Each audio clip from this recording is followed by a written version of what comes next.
पुण्यातून सुप्रिया सुळे बोलतायत, थेट जाऊयात. बेरोजगारीबद्दल आलेले ते अतिशय चिंताजनक आहेत. त्यानंतर देशात वाढणारा भ्रष्टाचार, इलेक्टोरल बॉन्ड्स हे या देशातलं सगळ्यात मोठं स्कॅम आहे.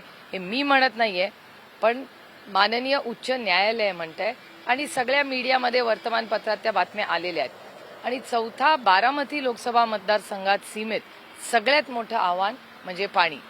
दुष्काळ हा एक अतिशय महत्त्वाचा आणि गंभीर प्रश्न आपल्या सगळ्यांच्या समोर उभा आहे. आज तुम्ही उजनीचं धरण बघा, तुम्ही नाझऱ्याला जाऊन बघा, तुम्ही शहरात किंवा ग्रामीण भागात कुठेही गेला तर पिण्याच्या पाण्याचा प्रश्न, शेतीच्या पाण्याचा प्रश्न, असे अनेक पाण्याच्या संबंधित मोठी मोठी आव्हानं आज राज्याच्या आणि या मतदारसंघाच्या समोर आहेत. ताई, निलेश लंके जे खरं तर पुण्यात मोठा कार्यक्रम झाला, पण त्यावेळी त्यांनी अधिकृत प्रवेश केला नव्हता. परवा त्यांनी आमदारकीचा राजीनामा दिला आणि काल आपल्या कडनं दक्षिण नगरसाठी जी आहे ती उमेदवारी जाहीर करण्यात आली आहे. लंकेंना देखील सुजय विखेंचं मोठं आव्हान असणार आहे. मला असं वाटतं प्रत्येक इलेक्शनमध्ये प्रत्येक व्यक्ती ह्याला आपण सिरियसली आणि एक आव्हान म्हणूनच घेतलं पाहिजे. हे काय एक असा फॅमिली काही गेट टुगेदर किंवा आपण फ्रेंड्सला भेटतो तसं नाहीये. हे देशाच्या धोरणांचं इलेक्शन आहे. म्हणजे पार्लमेंटमध्ये जाणं म्हणजे धोरणात्मक काम. मग तुम्ही कुठल्याही बाजूला बसा, हे खूप एक सिरियस काम आहे. त्याच्यामुळे मी ते इतकं लाईटली माझ्या आयुष्यात कधी घेतलेलंच नाही. आणि माझं लोकसभेतलं काम हे देशाने पाहिलेलं आहे, तिथला माझा परफॉर्मन्स आणि सगळ्यात मोठी गोष्ट की लोकांचा संपर्क, प्रेम आणि जो सहकार्य मला मिळालं त्याच्यामुळे आज मला पुन्हा एकदा जी संधी मिळालेली आहे ती मेरिटवर मला मतदान करा. माझं काम पाहून, माझा संपर्क पाहून आणि माझ्यावर आजपर्यंत कुठलाही भ्रष्टाचाराचा आरोप झालेला नाही.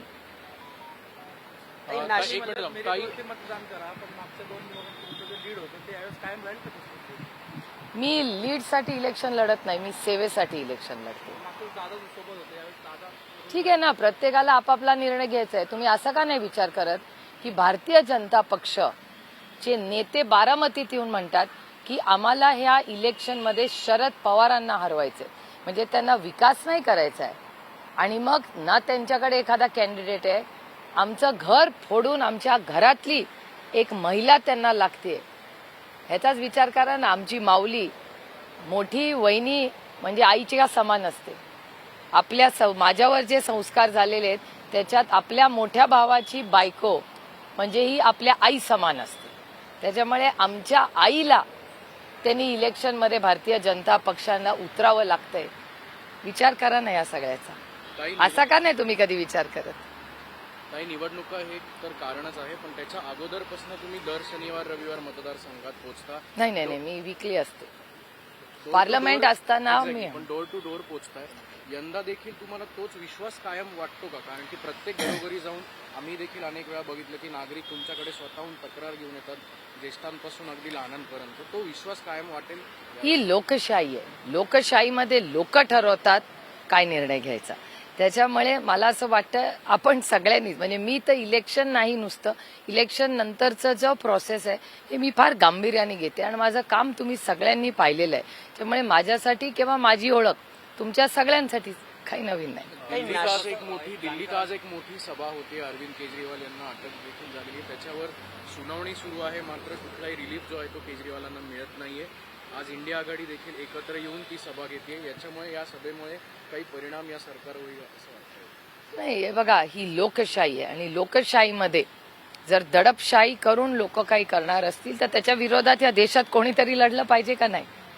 आणि आम्ही कितीही किंमत मोजावी लागली तरी ह्या देशाला स्वातंत्र्य देण्यासाठी खूप लोकांनी त्यांचं उभं आयुष्याचा त्याग केलेला आहे, बलिदान दिलेलं आहे.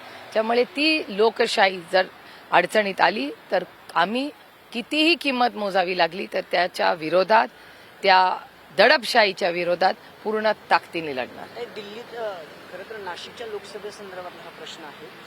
दिल्लीतूनच माझ्या उमेदवारीसाठी आग्रह आला असा स्फोट करत भुजबळांनी सांगितलं की महायुतीतून जर उमेदवारी मिळाली तर मी नक्की लढणार.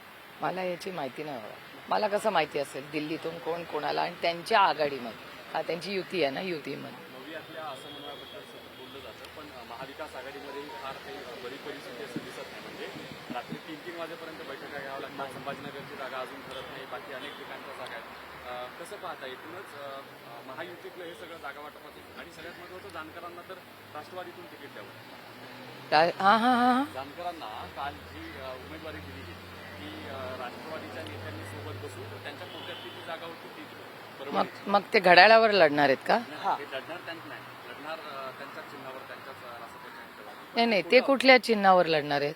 चिन्ह जे मिळेल ते मिळेल समजा. नाही म्हणजे ते घड्याळावर लढणार आहेत. घड्याळावर नाही, पण जो कोटा होता राष्ट्रवादीचा घड्याळाचा हो म्हणजे त्या राष्ट्रवादीच्या कोट्यातून सीट दिली पण ते लढणार स्वतःच्या चिन्हावर. मग त्या कोट्यातून कसं म्हणजे त्यांची सीट हा म्हणजे जागा सोडली. अच्छा आणि ते त्यांच्या चिन्हावर लढणार. अजित पवार गटाचे नेते जे आहेत अनिल पाटील त्यांनी काल एक म्हणजे विधान केले की आधी राष्ट्रवादी काँग्रेस मॅनेज होत होती छोट्या छोट्या पक्षांनी किंवा मोठ्या पक्षांनी, आता राष्ट्रवादी काँग्रेस मॅनेज होणार नाही कारण त्या सगळ्या कॉन्फ्लिक्टमधनं आम्ही बाहेर आलो. ते राष्ट्रवादी काँग्रेसमध्ये कुठल्या वर्षी आले हो? कुठल्या वर्षी आले राष्ट्रवादी काँग्रेसमध्ये? त्यांनाच विचारा. ताई फडणवीस असं म्हणतात की काल ते स्वातंत्र्यवीर सावरकर पिक्चर बघायला गेले होते चित्रपटगृहात अंधेरीच्या आणि त्यानंतर त्यांनी राहुल गांधींना इशारा दिलाय की जर तुम्ही हा पिक्चर बघणार नसेल तर एक अख्खं थिएटर तुमच्यासाठी बुक करतो. How sweet. ते पैसे थिएटरमधले टँकरसाठी जर घालवले ना तर जास्ती त्याचा उपयोग या राज्याच्या गरीब कष्ट करणाऱ्या शेतकऱ्याला होईल. काही लोकसभा निवडणुकीत मराठा समाजातर्फे म्हणजे मी कुठलाही उमेदवार देणार नाहीये, मी कुठल्याही उमेदवाराला पाठिंबा देणार नाही, ज्याला पाडायचे त्याला पाडा, ज्याला जिंकून आणायचं जिंकून आणा. काल मनोज जरांगे पाटलांनी स्पष्टीकरण दिले. ठीक आहे लोकशाही आहे, प्रत्येकाला आपला स्टँड घ्यायचा अधिकार आहे. पालकमंत्री म्हणाले होते की जर कोयता दिसला तर टायरमध्ये तुम्हाला टाकून कारवाई करू. आता सगळं अवघड होत चाललंय. मात्र पुन्हा एकदा कोयत्याने डोकं वर काढले. अल्पवयीन मुलांच्या हातात कोयते आलेले